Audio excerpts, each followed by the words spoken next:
Hi everybody, this is Early Medieval Embroidery and I'm Alexandra Makin, and I thought that you might like to see a smidge of one of the other projects that I'm working on at the moment. This is for the Broderers Exhibition, which is going to take place next year in 2025. Gosh, I lost my years then. So I thought what I would do is I would do some stitching and you can see what I'm up to. I'd explain my thought process and the design, and I'll tell you a little bit about the Broderers Guild, where its history, where it came from, and what this exhibition's all about. So so I'm going to start with silk. Yes, something different today, and I'm following, I can't remember who suggested it, but about the not licking your thread, because I don't like licking thread for lots of reasons, but here we go, there we are, but using some damp paper or cloth to make the thread narrow and so it passes through the eye of the needle, and it really works. It's great. So thank you again so much for suggesting that. It's brilliant. Okay, so let's get started whilst I put knot in this thread. You can see that I'm working this double, and this is because if you've seen the Cuthbert recreation project videos, this will be familiar to you. But in those, I discovered during that project, and it's on the video, I'll put a link to that down below, that the lettering that you see on the embroideries that were found in the tomb of St Cuthbert are stitched with a silk thread that is slightly twisted, and that's because it was two lots of silk thread that were twisted by the worker as they went, and so that's why I'm doing this. And I'm doing these two letters here in this thread, so we'll just start on, and I've just realised I've forgotten my glasses. This is the thing, isn't it? When you start having to wear glasses, you just forget them, or you carry them around with you and you realise that you don't actually need them. Okay. There we go. So, the Broderers Guild, or it's not called the Broderers Guild, it's called the Worshipful, I've got the history printed out here because I didn't want to get anything wrong. It's called the Worshipful Company of Broderers.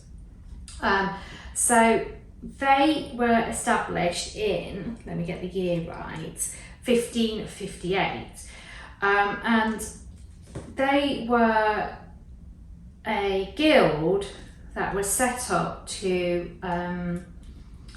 as a lot of guilds were, when you, from the 12th century onwards really, when you get this professionalisation of craft and art industries, or traditions in England. I'm not sure about other countries, but in England, and men begin to work more within these industries as well. You get these guilds being set up to standardise processes, to regulate standards of work that's being finished and things like that, and basically to control the production of different things. So you have embroidery, silk weaving, the Hatters Guild, glovers, lots of different, I suppose, industries. It's not really the right word, but we'll go with that for now. Lots of different industries had these guilds, of which the Broderers was one. As I said, it was set up in 1558. And over the years it did its job of working with people who were working in creating embroidery and making sure that everything was legal and up to standard, etc. But as we've moved into modern times, and things have changed. That side of the guilds isn't needed anymore, and so as with a number of guilds that survive today, well, most guilds I would argue that have survived through to today, or livery companies as they're called, while they continue a lot of the traditions that these livery companies have had down the years, they form charitable trusts. Oh, is this floss? Look at it, it's just a nightmare at times. And I have moisturised my hands ready. Oof. Anyway, sorry, back to the story in hand. They've formed charitable trusts, and they focus their efforts on helping people or groups through grants to develop certain areas. So the Broderers Guild actually has 3, I think it is. Yes, it is. It's 3 different groups, specific groups that they support. So it's the Royal College of Art, the Royal School of Needlework, and the Grange. The Grange supports people with disabilities to lead independent lives, and helps them learn skills like embroidery and things like that. Other livery companies support other things. So I can't remember which one, but I know some of them support young offenders, others support people from different cultural backgrounds, refugees, so lots of different important aspects and charitable work, really. You can't just join the guilds, you have to be nominated by a member, and you then go through an application process and interviews and things like that, and then you may or may not be accepted as a member. So it's quite prestigious if you become a member of one of these livery companies. So the Broderers actually, as part of their highlighting of embroidery as a fine art, have set up an exhibition. Now, there was one a number of years ago. Have I got the date here? Oh, I thought I had. I don't have the date here, but there was one a couple of years ago, I think it was. And if you think of it like the Royal Academy Open Exhibition. So every year the Royal Academy has what's called an open exhibition, and artists from Britain, the United Kingdom, I'm not sure if artists from further afield can send in submissions or not, I don't know, but artists from the United Kingdom send in submissions, some of which are chosen, and then they're put on display for this exhibition. And it's in the art world, it's a huge thing, and you get some really interesting pieces of artwork actually, because it's obviously open to the public, so you get to go to see it. So when I was living in London, I used to go and see it. And I suppose that you could say that the Broderers exhibition is like that, but for embroidery workers. So you have to register, and you pay a registration fee, and then and as part of that, I'm not liking this at all. I might be unpicking this when you're not looking. And as part of that, you stipulate how many pieces you're going to enter and the size. So the smallest is up to a maximum of 60 centimetres on all sides, and that's unframed. So that's your piece unframed.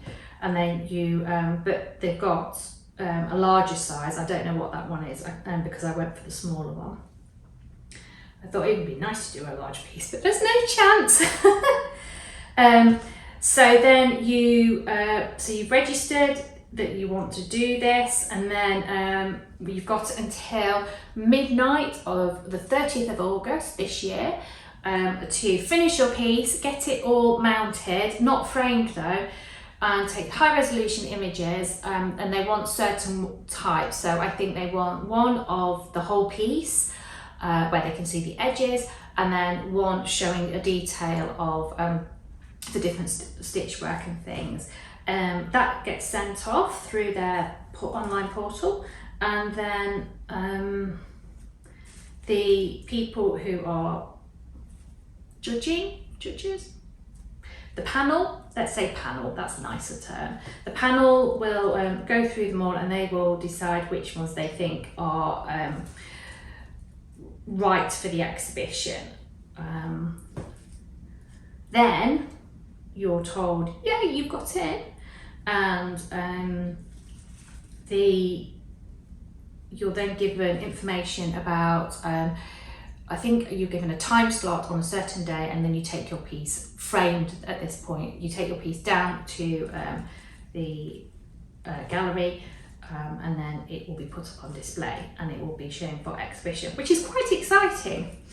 Now, one of the stipulations, which isn't exciting, which is a bit like, ooh, for me, is that your piece has to be up for sale. So people have the opportunity of buying it. And I say it's a bit ooh for me because I just like all my pieces, and I just don't want to part with any of them. So it's a bit difficult really. But anyway, you'll never know, we'll see. And I am meticulously documenting this piece, partly obviously because of costings and how much I want to charge, but also because then I'll know exactly what I used, and I can recreate it again if necessary. If it gets sold, then I can have a copy. So yeah, anyway, we'll see. So this piece, I was like, obviously I want to keep it in the theme of early medieval embroidery, because that's my thing, and that's what I like. But I was like, oh, I don't want to just do the same type of thing that I would do for kits or workshops. I want to do something different. So what can I do for that? So this has been in my head for about a year or so, and you see, that's another reason why I like it so much, because it's just there. So what I've done is, I'm not going to reveal the whole thing to you today, because I thought I could show you the progress as we go, and then you'll get to see more and more of it. But I'm taking elements of different pieces of early medieval embroidery, and that includes motifs, so which you can see here, but also silk threads. These are not hand and naturally dyed. These are gorgeous Japanese floss threads that you can get, and then I'm going to mush it together with the wool threads as well, and we're working it on a hand woven linen. In my head it looks great. We'll just see how it goes in, and how it looks all together. I've got to work it properly. Oh look, this silk is just not doing it, is it? I'm having a nightmare. I think what you might find is that after I finished recording this, I'm going to undo all of this and do it again with my glasses on, and when the silk isn't a nightmare, and then you'll see this amazingly fabulous piece with no mistakes next time, she says. What a nightmare this is becoming. So yeah, so my design is it's a mash up of lots of different ideas and things to try and get across all the different types of embroidery that were happening, were going on, and were being used and made and utilised and had all these different meanings throughout early medieval society. So we'll see how it goes. So today I'm working on this little S. Well, it looked like a little S until I started it and the silk thread started. Oh, causing me hassle. Anyway, we're working on this little S. So these letters are based on the ones that are found on the embroideries from St Cuthbert's tomb. Now the ones from St Cuthbert's tomb are not worked in brown, they're worked in, well, you'll see from my Cuthbert piece that there was the people who were dyeing the threads, the silk threads for me, and I were having major conversations about colours of all the silk threads that were used for that piece. And in the end we came up with a greeny blue colour, because that's what was described in the documentation and the articles on the back of the analysis that Baldwin Brown and Christie did. Now most of the colours that you see are well, like these, I put an image of this up on the screen, where they're very dark and they don't look they don't look green at all, they look more black blue anyway. But I thought, what do I want to do? Do I want to go greeny blue or more blacky? And I was like, don't really fancy either, for various reasons. And I thought the black, actually, I was hedging more towards the dark bluey black, but then I thought the black, it might be too dark where this is positioned in the embroidery, so this is why I've gone for the brown. Bit of artistic license, and if you can't do that when you're creating a new piece, when can you? So yeah. So these letters are stitched in silk thread, and they are worked in, it's a floss, so it's not twisted, it's one long length of silk, and it's but then it's double, because on the original it was slightly, when it was analysed, it was found that it was slightly thicker, the outlines in particular, but also on the letters, this thread was slightly thicker than that used for the fillings. And when I did the experimental work, I realised that while the original analysis was saying it's a different thread, it wasn't actually a different thread to the filling, it was the same thread but doubled. And the slight twist, the inconsistent twist, was created, as you can see here, by the embroiderer just working the thread and it naturally twisting as it was being worked. So that's why we're working these letters as we are. Stitch is a stem stitch. There's a lot of stem stitching in medieval embroidery. I kind of knew that, well I did know that, it was a subconscious, I know that. But I've started this piece and I'm like, yeah, it really is a lot of stem stitch in early medieval embroidery. It is a versatile stitch, so I get it, but you know, sometimes it's nice to do a different stitch. So people who do cross stitch, do any of you do cross stitch? I don't know how you do whole pieces in just cross stitch and then do lots and lots of pictures in cross stitch. My brain isn't that way inclined at all. I used to do cross stitch when I was a teenager and I never got any. I had these beautiful kits, I got them for Christmas one year, I can vividly remember them, they were gorgeous. Never got any of them finished, just because I just got fed up of doing the same stitch. I also got fed up of having to count it all the time, and especially if then you realise that you've miscounted and you're like, for crying out loud. So it was a combination of factors, but Yeah.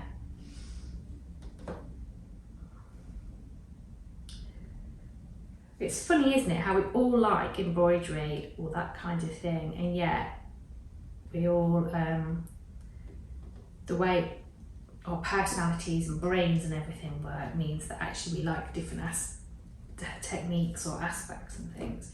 I find that fascinating. And I do wonder why.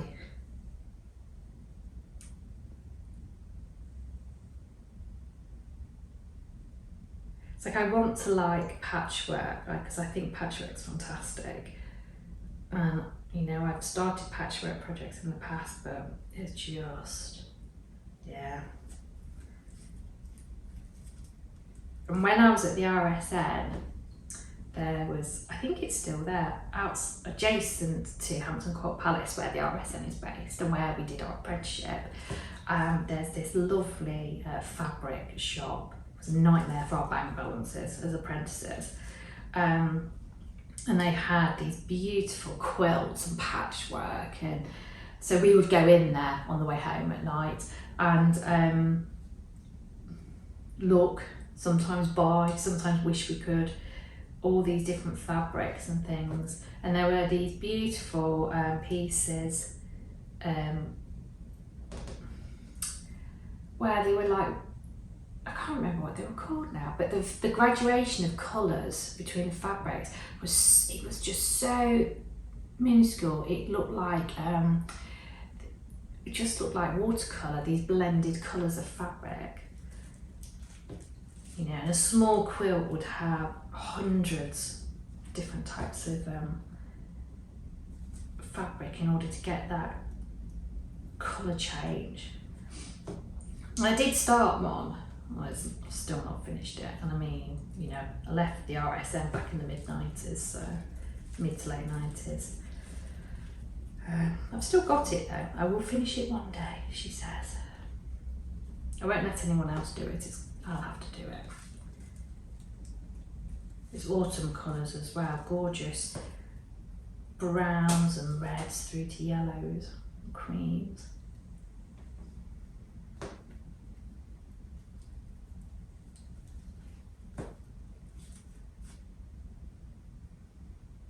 Okay. Kind of really wishing I had my glasses. Next time I won't forget them.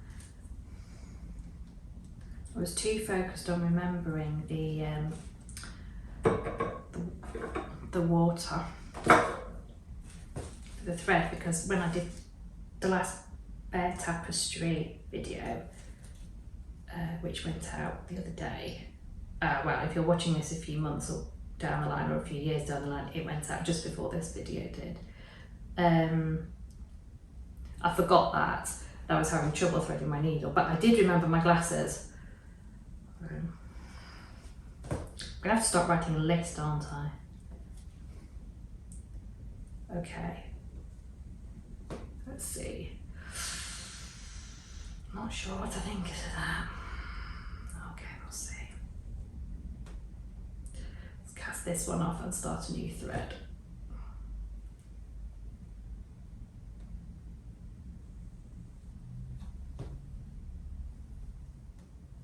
So the filling of the letters is also stem stitch, and it's also worked double.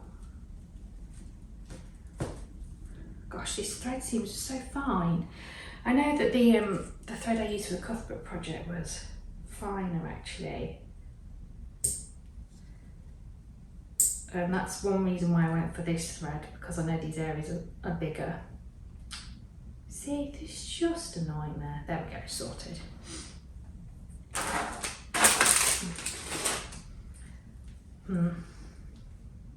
Yeah, I might start the E. I might be undoing that one.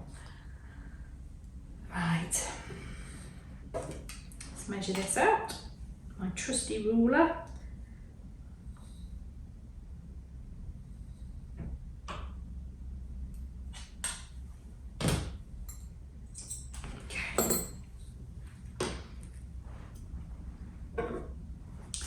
Put some dampness on the end of the thread. There we go.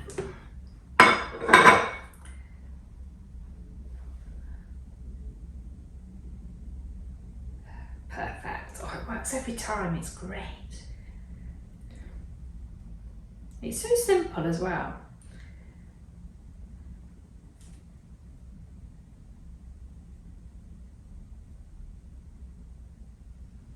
Right, I'll knot this up. So you don't have to put a knot in the ends. I mean, there isn't any evidence to say, on the silk embroidery at least, that knots were used. I've not found any anyway. But for me, I find that it works better and it's less frustrating in the long run.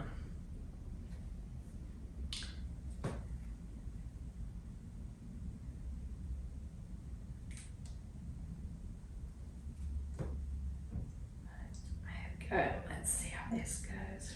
I'm really not happy with that S. I think it's definitely gonna come out.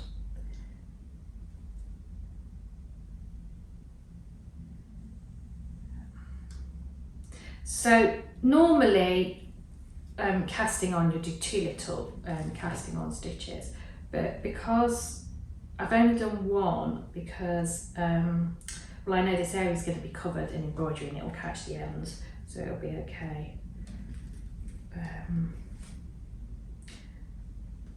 But I know most people just do 2, and I remember on the apprenticeship we were told, oh, just do a couple of stitches like that, it'll all hold in place. And we were all like, really? Well, we used to do about 5 or 6. And now look at me, down to 1 for me. So this linen is beautiful hand-woven linen, which I got from the Folk Museum in Northern Ireland. Now that's not its actual name. I will put a link to it in the section, the description. They've got lots. So it's one of those museums, and I've not been, unfortunately, but I will get to go at some point. But it's one of those open air museums where they have, or they've brought together different buildings, and then they've got obviously a weaving building, and in it they've got these different looms. And so I got in contact because I was wondering if they would weave a little bit of linen for me for a project I was doing, and they said yes, but they could only weave this one bit for me because it's not a commercial basis, and so really they don't do a lot of weaving like fabric like that. So not like my weaver who weaves all my beautiful fabric to the specification of the bare tapestry or all my wall fabrics and things. So, oh my goodness, look at this, what is going on today? Nightmare. Anyway, they wove this beautiful fabric, and it's one of those things where, because you know you're never going to get any more, you know what I'm going to say, you don't use it, and it's just there, looking beautiful and ready to be stroked. And then I was getting ready for this piece, which is just becoming a nightmare today. Okay, we'll see if that works. I was getting ready for this piece, and I was like, oh, do I want to use some of my beautiful hand-woven linen that I use for my kits and I'm using for the bare tapestry recreation projects, or shall I actually use a bit of this? And I thought, well, you're never going to use it otherwise, so let's go for this. So that's the story of the ground fabric that's being used and why.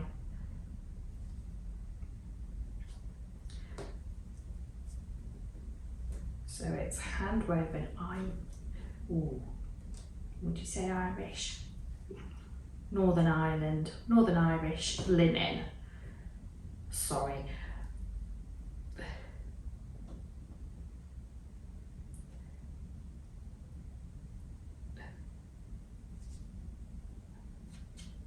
And when I was at the EAA, now let me get this right, the European Archaeologists Association, or is it the European Association for Archaeologists? Anyway, if you put e.a.org in, you'll get, they'll come up, they're a massive organisation, but I always get those two words muddled up. Anyway, they had their conference last summer in Belfast, at the university, which I have to say was amazing, and the university is gorgeous. Anyway, I made the mistake of going into the shop, and they had some of the most beautiful scarves and things woven out of Irish linen, and it was just, anyway, I spent a bit of a fortune. It's not as bad as it could have been. I could have wiped out the whole shop, but I didn't. I restrained myself.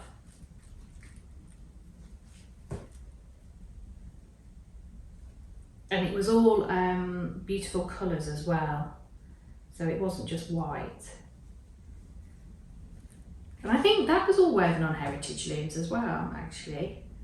Oh, don't you just love it when people are able to keep things like heritage looms and skills alive and actually turn them into a viable business?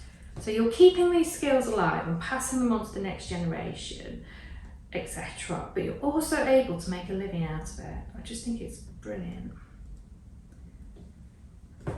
Especially when the world is so focused on things like science and stuff. And I'm not saying that's a bad thing, I'm just saying that it's really good that we're still able to keep all these heritage skills and traditions alive as well, because, well, that's where we came from, isn't it? And that's where lots of science and things developed from. So it's good that we know that. Oh, I'm waffling, just ignore me. I might cut that bit. Okay, we're getting somewhere. Might actually get a letter done decently.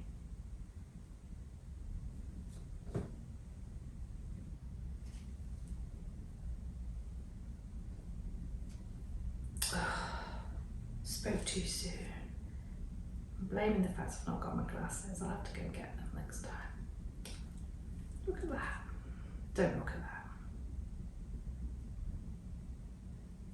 Well, in my head I thought, oh, in this piece we'll get all these letters done.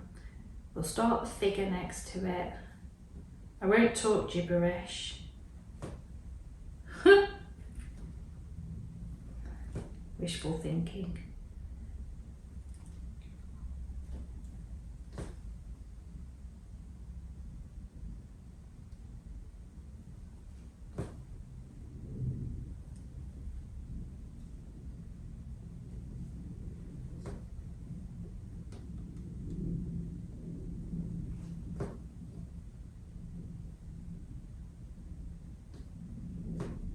Got that nice thunk as the needle goes through the fabric.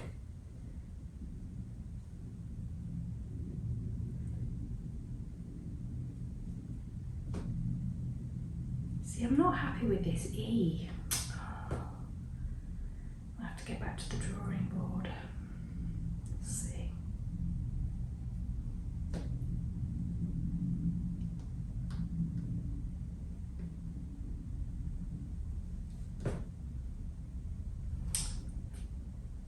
Just all looks a bit leggy. Maybe it'll look better when it's filled in.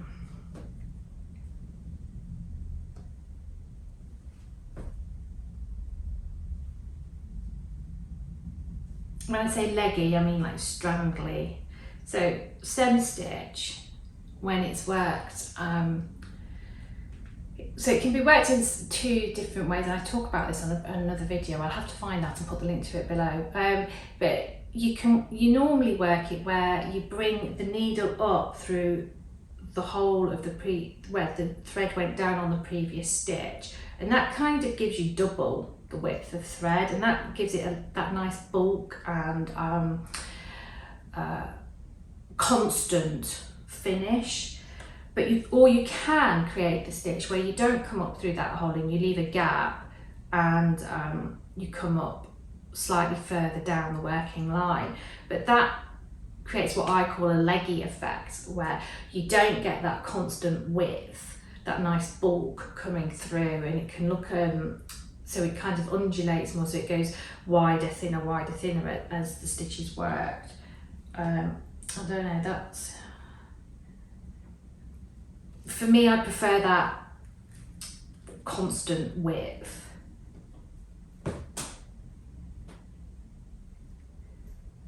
So the fact that this is not looking like that isn't really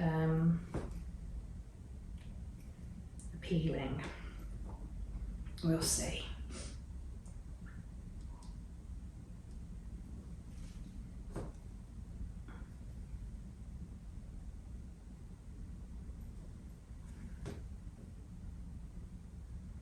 Maybe the other issue is the fact that I have gone around these very sharp corners, and maybe I should have stopped the thread at each point of the corner, and that would have given sharper lines as well.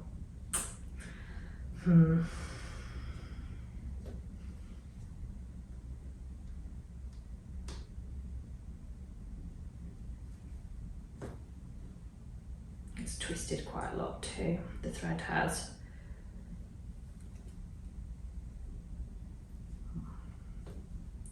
I have a sneaking suspicion that when you come back to this, it's going to be completely different, because I'll have unpicked it all.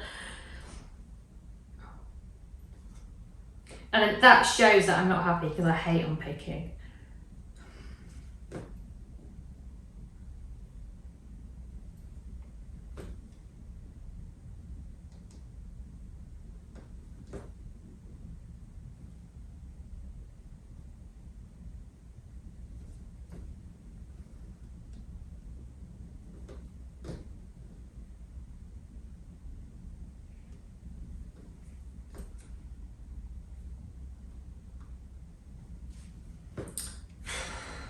No.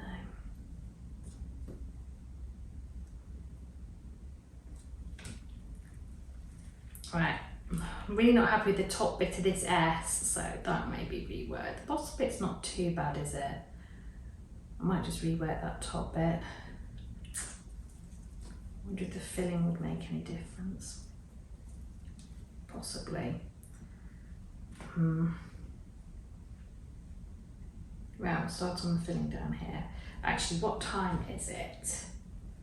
So, I wonder how long we've been going. I forgot to measure the time, clock the time.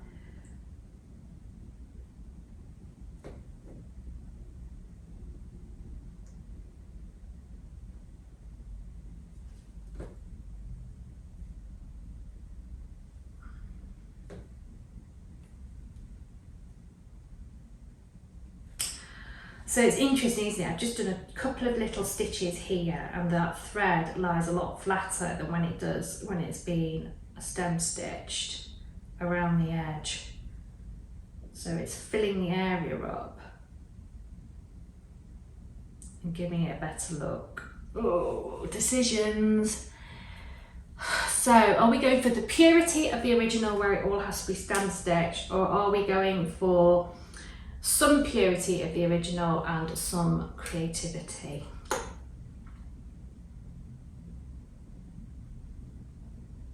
Well, you know me,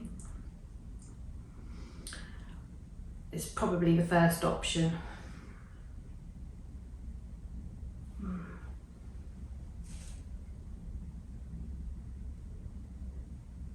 Let's fill this little leg bit in at the bottom.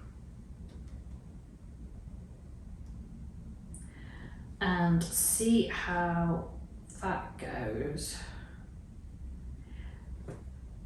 So I was just working out my top left to bottom right horizontally. And then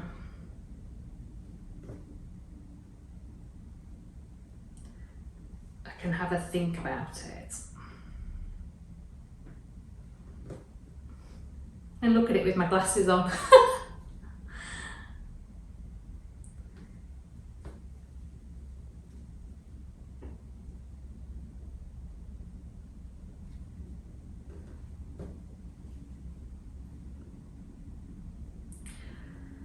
Yeah, you see, in my head this looked better than this.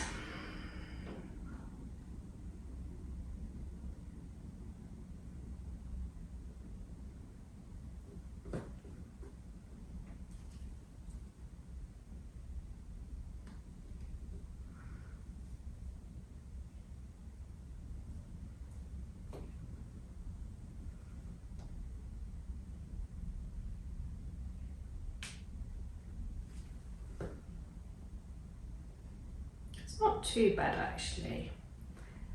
Yeah, I think what we'll do is we'll finish this little bit off here and then we'll stop, have a break and come back to it with fresh eyes. It's always a good option, isn't it?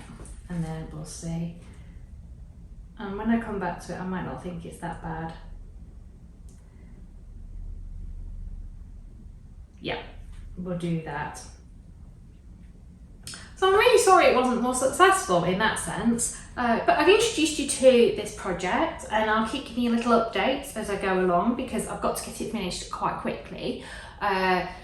So where are we now? We're kind of at the back end of July. Eek!